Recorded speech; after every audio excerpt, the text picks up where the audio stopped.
Hello, today we're going to be talking about seasonings, as in the instant seasonings you pick up from Walmart. I hope you enjoy the video and have a good day. Okay, today we're going to show you how to make chili seasoning, because tonight's chili, so chili seasoning it is. And for all the controversies out there, because everybody loves their chili and they love it different ways. Some like it with meat, some like it with all beans, some like it with meat and beans. I personally like it with meat and beans. What makes a chili is the seasoning, at least in my opinion. So, I'm one of those that I had been raised with all instant mashed potatoes, instant noodles, instant hamburger helper, all of this, including my instant seasonings. Go pick up a thing of chili seasoning and taco seasoning at the store. Well, I started on this self-sufficient and homesteading life, and I wanted to get away from that. So the first thing I did was went online and found a way to make my own chili and taco seasoning. Today I'm going to be showing you all of them, but right now it is chili seasoning. I've got two different ways. All the recipes came from allrecipes.com. If you want to go look up a visual recipe, this one has paprika seasoning salt, which you can use your Himalayan salt or the real salt, either one. But this is the only one that I do use seasoning salt regular on it. Everything else gets my pink Himalayan salt. Onion powder, which yes, I know I need more. Garlic powder. There again, it's homemade, so you never know how much it's going to actually be in this container. I have a bigger one back there that I just need to refill this. Cayenne pepper, black salt, thyme, and oregano is what the different ingredients are. These little things have my actual ingredients in it. You do a tablespoon of paprika with 2.5 teaspoons of seasoning salt, then a teaspoon of cayenne pepper, a teaspoon of onion powder, a teaspoon of garlic powder, and a teaspoon of the black pepper, and then a half a teaspoon of the oregano and a half a teaspoon of thyme.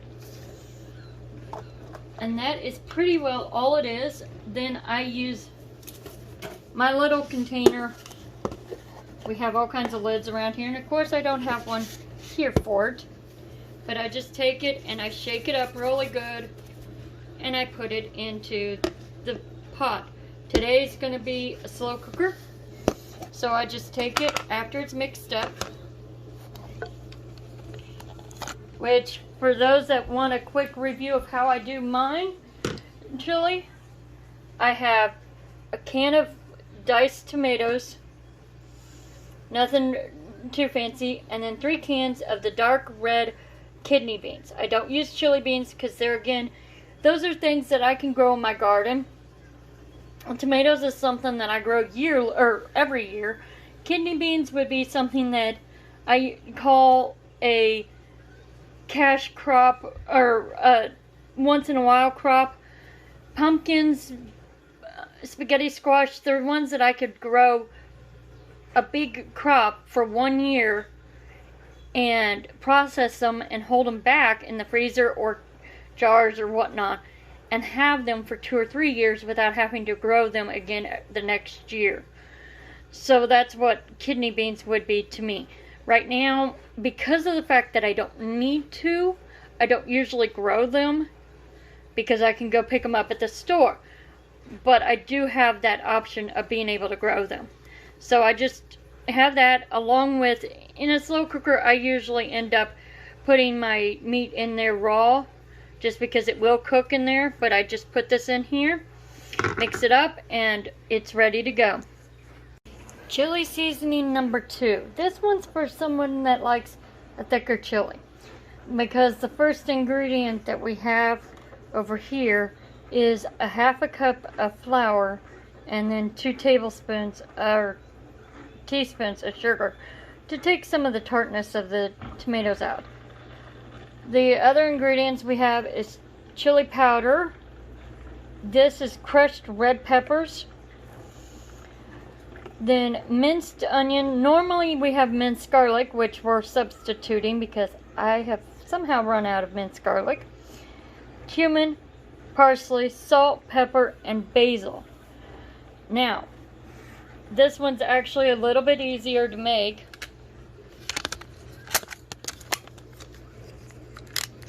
Because like I said, you have a cup of flour, or a fourth of a cup of flour. Then, and the 2 teaspoons of sugar. So what we're going to do, when my, there we go. Alright, is we're going to take this basil. We have a 1 tablespoon of basil, and it goes in with this. And then the black pepper, we only put a fourth of a teaspoon in of it. And then the parsley you have 2 teaspoons of. Salt, which I am using my pink Himalayan salt that I like. You get 2 teaspoons of it. Then 2 teaspoons of cumin, because it ties everything together. That's one thing I've learned. A tablespoon of crushed or minced onion. Normally you'd do a tablespoon of minced garlic too. Since I don't, usually what I do is about half of that amount, so I have a teaspoon and a half instead of a tablespoon of the garlic powder.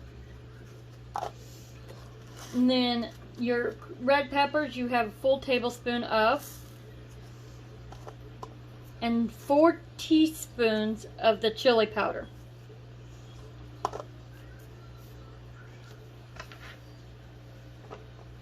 And there again, you take your lid, and this will get put back into my cupboard for another chili pot.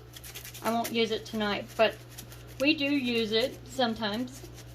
So that's all you need to do for that. Just put it in your chili and go. And like I said, it's for a thicker one. So if you want the thickness versus juicy chili, some people like juicy, some people like more of the stew type. And the flour combo works great for that. Alrighty. Now we have our taco seasoning. And in it we have chili powder, garlic powder, onion powder, crushed red peppers, oregano, paprika, cumin, the salt, and the original recipe called for black pepper, but we like our spiciness, so I put cayenne pepper in place of that, and also not quite as much. So there again, here again, I personally start with my empty bowl.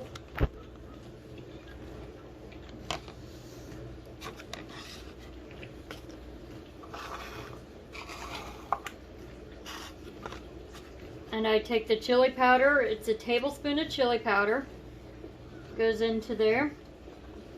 Then I have a fourth of a teaspoon of onion powder and garlic powder that I put in there. 1/4 a teaspoon of the crushed red peppers. 1/4 a teaspoon of the paprika. 1/4 a teaspoon of dried oregano.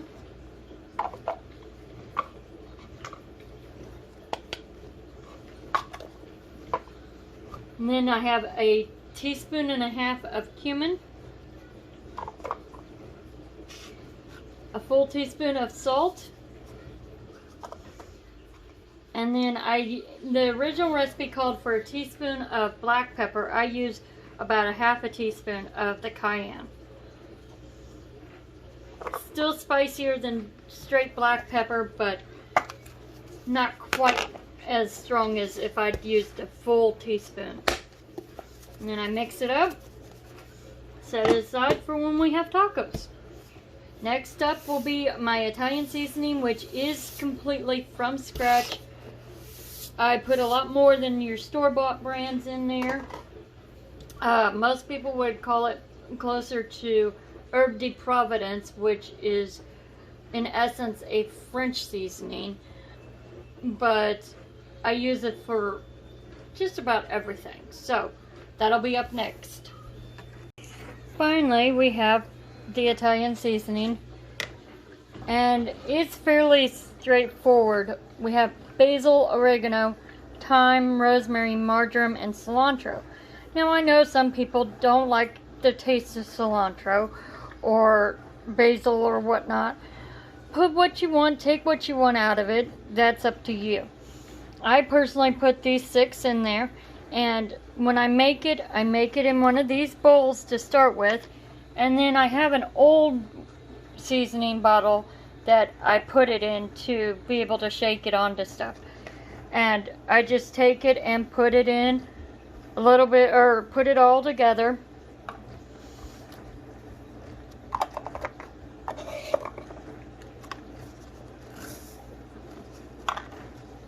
And like I said, it's a tablespoon of each of these. It's equal amounts, equal parts.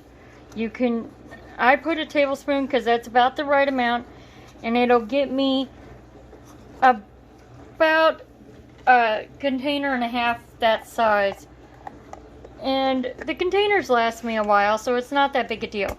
You can make more up at a time or less or whatever. That's up to you as to how much. Just like I said, equal parts. And then I just shake it together and it's ready to go. And it's that easy. Like I said, it's more Herbe de Provence. The Herbe de Provence happens to, I think, not have the cilantro, but I do know that it has lavender in it. At least the original does. And the easiest way to explain that is it's French seasoning. So that's pretty much how I make everything seasoning wise, other than my that is for the special stuff. And eventually I will start growing my herbs. I'm thinking about doing that this coming year if we can get stuff around to do that. So I hope you enjoyed the video and you have a good day.